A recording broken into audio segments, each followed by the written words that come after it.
O ito, nag-posting ako kanina, ay kahapon, kagabi. O, basta magnanakaw, pabiktim at paawa yan. Wala akong pinapangalanan. Wala. May nakita kayo kung sino aking pinatutunguhan?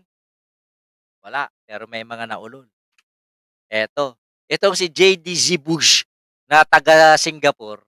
Tao to o alipores to ni Marcoleta. At itong si Faith Hope, ito yung alipores na ni Digong sa Ehipto. Oh, tingnan nyo wala akong pinatutunguhan Itong sandamukan na si JD ko alam baka sa yan puro kadada hindi mo nga magawang umuwi. Bakit ako uuwi sa Isabela? Hindi naman ako taga Isabela. Bubo. Oo, sabi naman ni Peto, tulad ng amo mong bangag na bungbong, pero wala naman siyang ebidensya.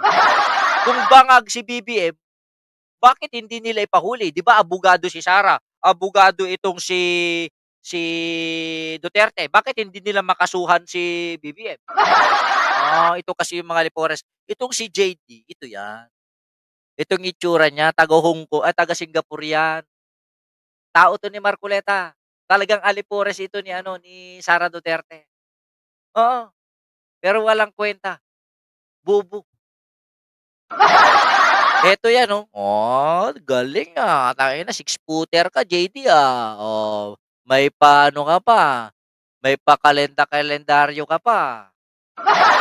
Sana pumunta ka doon sa rally, pagtanggol mo yung Tatay Digong mo. Para di kita araw-arawin. Aaraw-arawin ko kayo ngayon. Basta magla-livestream ako, magpo-poste ako ng mga muka ng mga alipores ni Duterte. Ng mga tanga.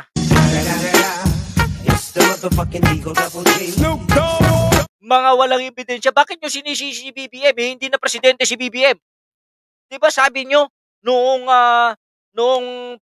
EDSA People Power Celebration, pagkatapos ng EDSA People Power, hindi na si BBM ang presidente. Hindi yung presidente na kinikilala nyo ang sisihin nyo.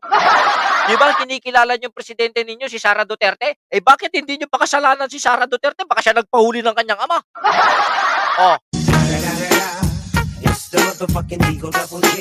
Sabi nyo, Sir Bagti, Sina Maharlik at Roque, may group chat sila na nanawagan. Walang mangyayari kung panawagan lang. Gusto natin yung actual action, bossing.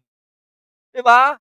Nung isang araw pa, alam nyo may warrant of arrest. Bakit hindi nyo pa itinangkang itakas si Digong sa ilalim ng lupa? Kung sana ibinaon nyo yan ng buhay, wala na sana tayong problema ngayon. Totoo o hindi? Tapos ngayon, nahuli, iyak-iyak kayo? Alam nyo nang uhulihin? Sana habang buhay pa, crinimate nyo na.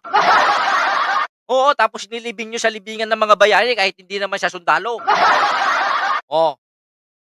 Kasalanan nyo, mga DDS to. Alam nyo nang may warrant of arrest.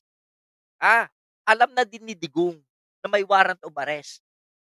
Naglalamierda pa ang gago. Tapos ngayon, sisisihin nyo si BBM, mga tanga. Sasabihin yung adik. Sasabihin yung bangag. Anong kinalaman ngayon ng pagiging addict niya kung totoo? Yung pagkakahuli. Mistake din ni Digong. Alam na pala niyang addict si BBM. Bakit hindi niya tinukhang? Kung hindi ba naman tanga? Ngayon, ito tulad ni JD na taga Singapore. Paniwalang-paniwala sa kagaguhan ng kanyang tatay-tatayan.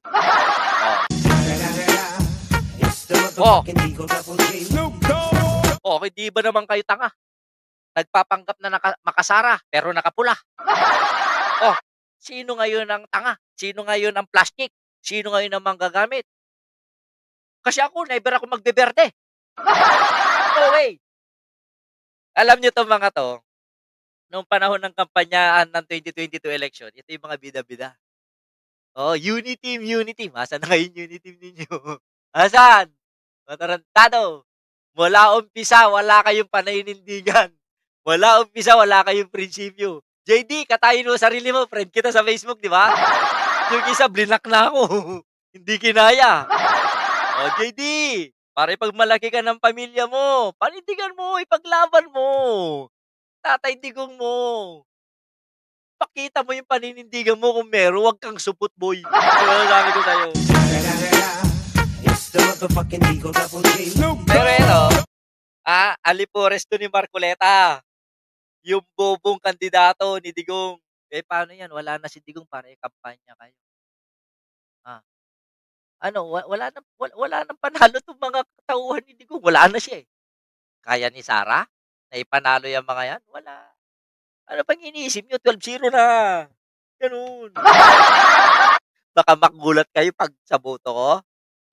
Panoorin niyo 'yan, 'Pag bumoto ako sa April 12, ipoposte ko, siyempre tatakpan ko yung serial number, poposte ko, baka magulat kayo dun sa balota ko. Ipapasa ko talaga yon para mabilang.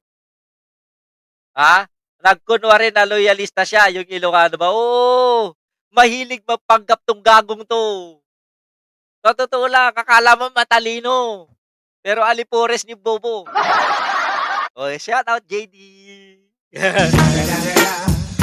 Gago, kung 'di ba naman gago, papauwi na ako sa Isabela, hindi naman ako taga Isabela.